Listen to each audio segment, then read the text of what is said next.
Welcome to Good Enough with the Trauma Therapist, a podcast dedicated to empowering you to take control of your life, learning valuable strategies for healing and looking at mental health through a trauma-informed lens. Get ready to feel empowered and confident in managing your symptoms. And now, here is your host, licensed clinical social worker, EMDR therapist, and certified clinical trauma professional, Jamie Vollmoeller. Welcome to Good Enough. I am your host, Jamie Vollmoeller. Today we are talking about codependency. Ooh, codependency. So since I work with a lot of people pleasers, a lot of us tend to wind up in codependent relationships at some point in our life. So for those of our listeners who might not know, let me just give you some signs that you might be in a codependent relationship. So number one, you find that your sense of self-worth and self-esteem comes from sacrificing yourself for your partner and their needs, right?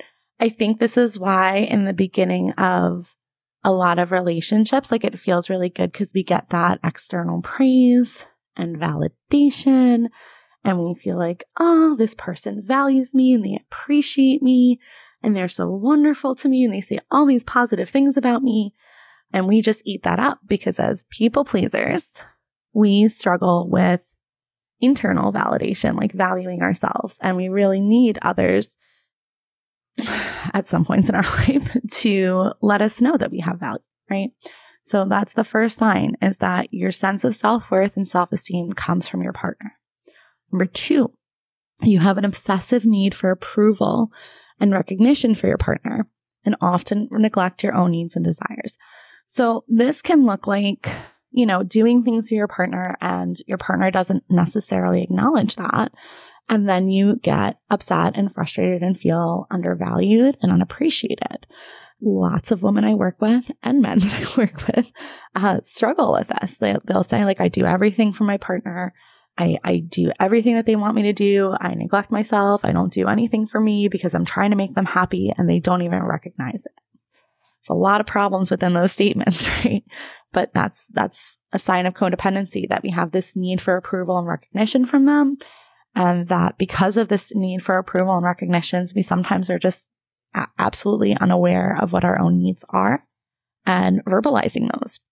And number three, you feel anxious and insecure when you're not around your partner.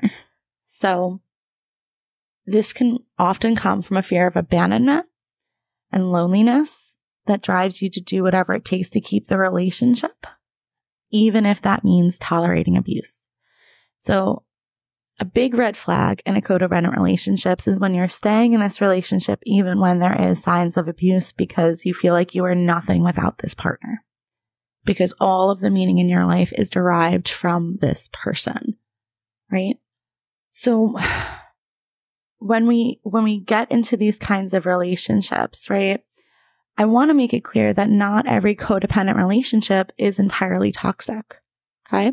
Sometimes we're in codependent relationships because we are creating that codependency by not telling our partner what we need, by not being our authentic selves, by not expressing any of our wants or desires, and just totally giving into that other person. If that person is totally unaware of what you need, it is really quite impossible for them to ever give you what you need because you're not expressing that. And we've talked about that many times on this show, but it is a really important distinction that I want to make, because not every person that's in a codependent relationship, the other person is a narcissist. I do hear that a lot. It's not necessarily true. It could be that that person also is a bit codependent, but you guys have different love languages. That can also be, one of the things that's contributing. So how do people end up in codependent relationships, right? Like what is this a sign of, a larger issue of? And honestly, guys, most people that are in a codependent relationship, that codependency, that need for external approval from that other person is usually related to low self-esteem, poor boundaries, and a fear of abandonment or rejection. And all of this usually comes from our childhood, whether that be childhood trauma or emotional neglect or dysfunctional family dynamics where the emotional needs weren't met. Be that because our parents had their own mental health issues, or we grew up in single households, or our parents had to work multiple jobs to keep us afloat.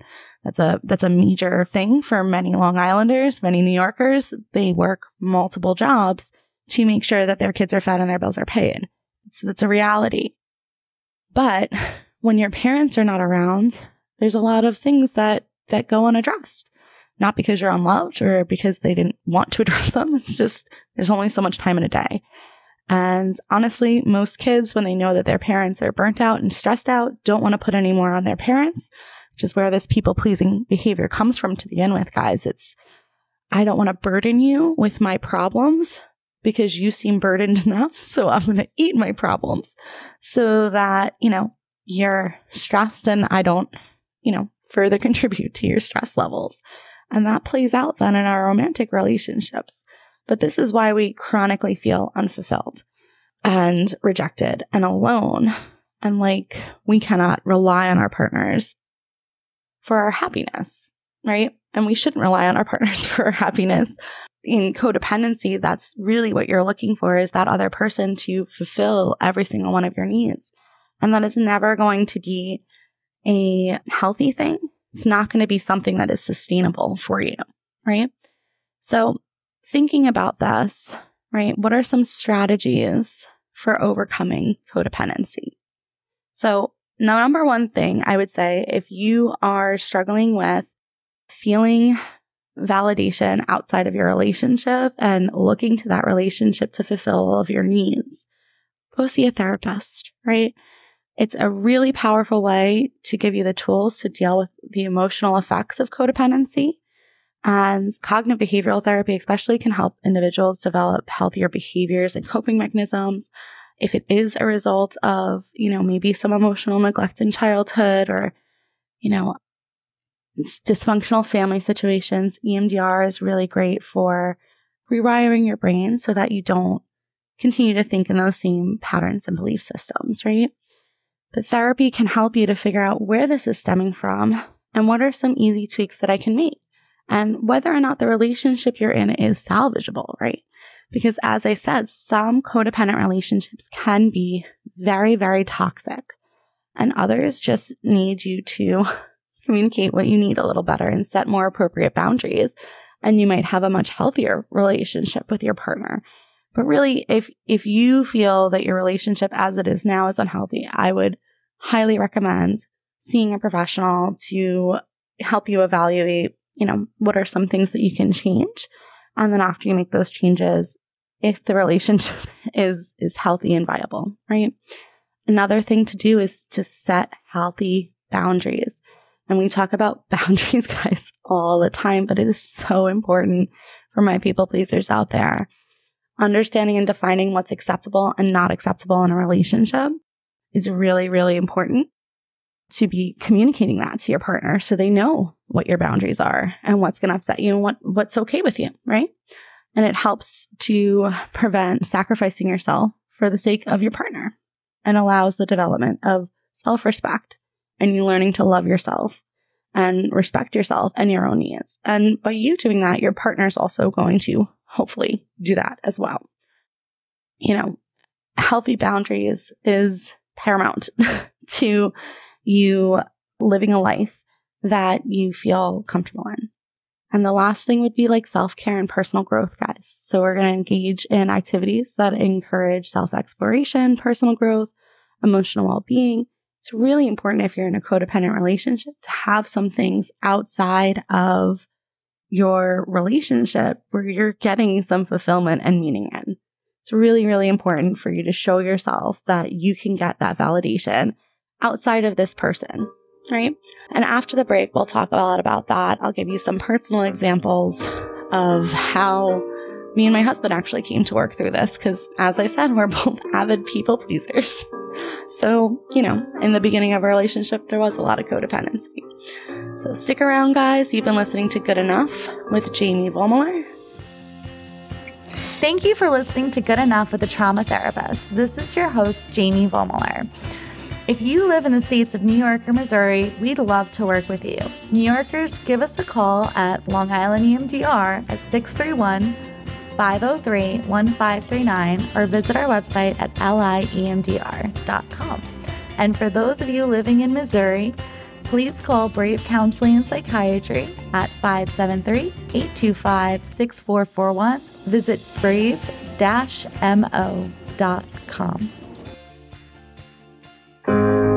Welcome back to Good Enough, guys. Today we're talking about codependency. And as I said before the break, codependency can occur even in healthier relationships, right? Just because you and your partner are codependent doesn't mean that your relationship is total trash. We don't need to, throw the whole thing out, but we do need to tweak it so that it can be healthier and you can both really thrive. Because if you're codependent, then you're kind of stifling one another's growth. And that's the reality. So I wanted to share that with you guys because in my relationship with my husband, for those of you who don't know, we've been together since we're 18. Very, very long time. But we grew up together. So it makes sense that we've changed a lot within the dynamic of our relationship because I'm 33, he's 34. We've been together since we're 18. But when we were first together, we did legitimately everything together. We were together 24/7. We lived together. We worked together. We did everything together. And that was great. And I could literally spend all the time in the world with my husband. He's probably the only person that I won't argue with all the time because I adore him and we generally agree on the same things. But on the flip side to that, when either one of us were in a rough patch or when a relationship went through rough patches, because all relationships do, it felt really, really devastating because your whole world is wrapped up in this other person. And that's where it becomes unhealthy. And that's something I used to say to my husband a lot because he'd be like, I don't need anyone else. I just need you. And I'm like, no. You need more people than me because I can't be the everything. What if something happens to me? What if something happens in our relationship? That's a lot of pressure to put on one person, especially a person who feels responsible for the world. So it did take time, but we both found other hobbies, and we have hobbies that we do together, but we have hobbies that we do outside of each other. And in our relationship now, as adults with kids and careers, we both make time to go do things on our own at least once a month to take care of ourselves and do things that are going to light us up and contribute to our growth and our dreams that are separate from one another. And it's okay to have dreams that are separate from your partner. My husband wants to hike all of the mountain peaks. I don't know. He just did that in the Catskills this weekend. Not on my bucket list, guys. I have no desire to walk around in snowshoes in a blizzard up a mountain in the freezing cold.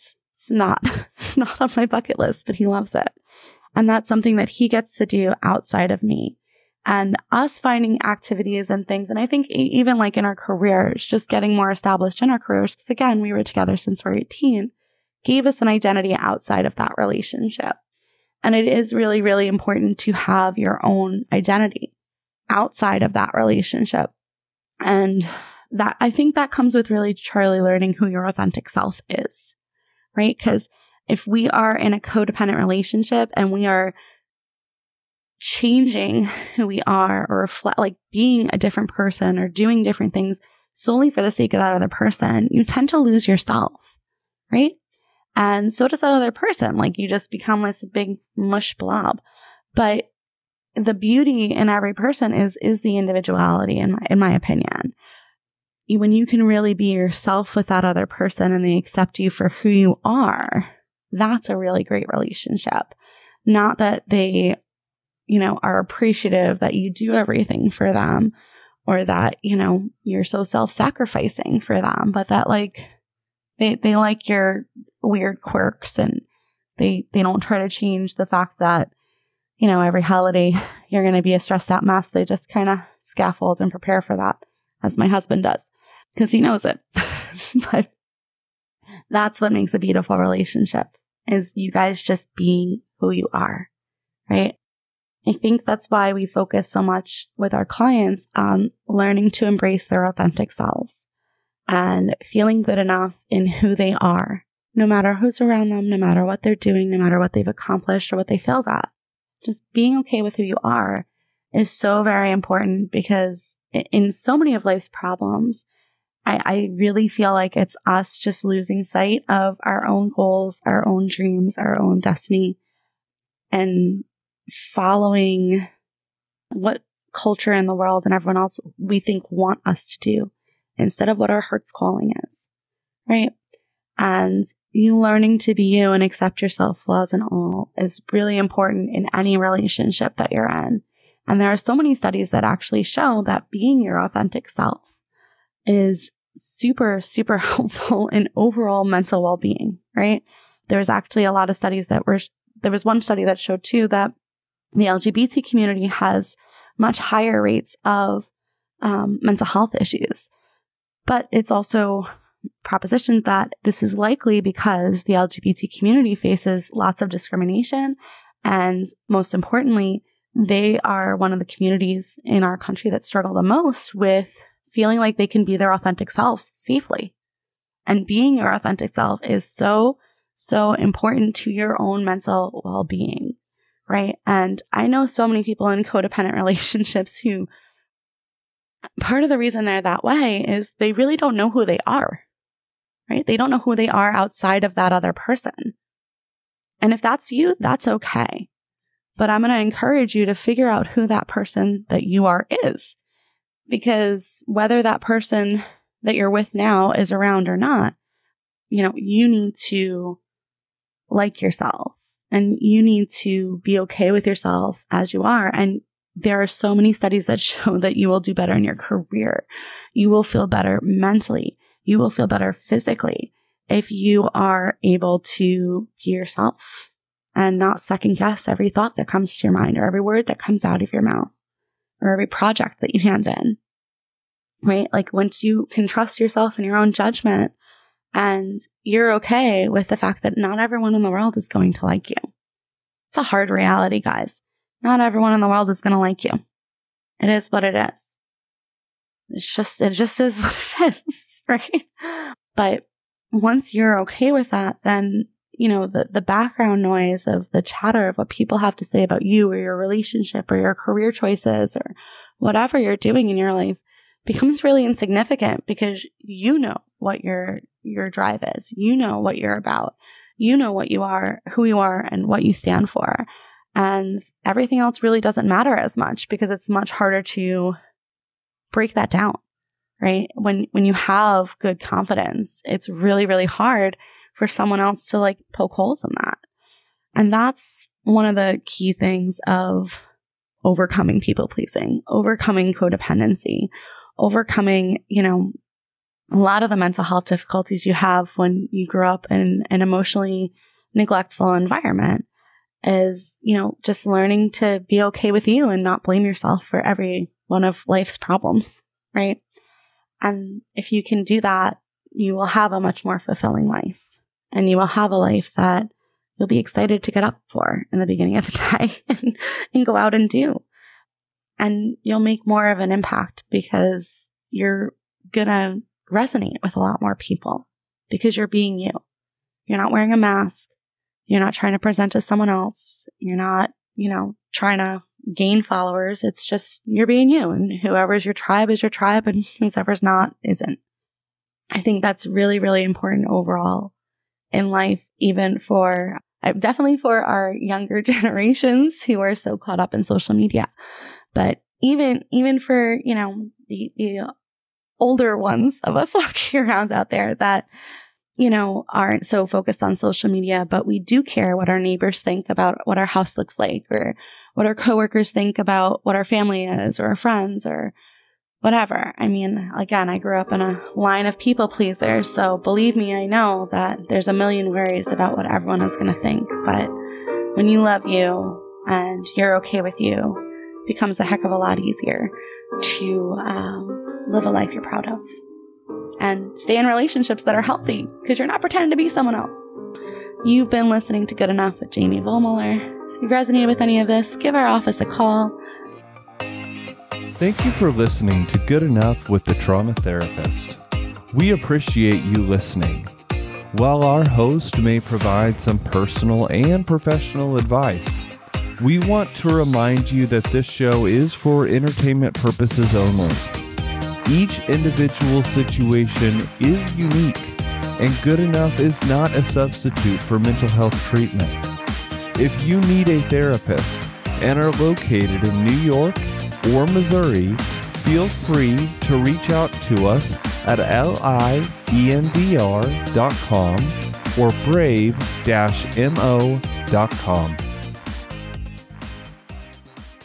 I want to remind you guys that you are good enough.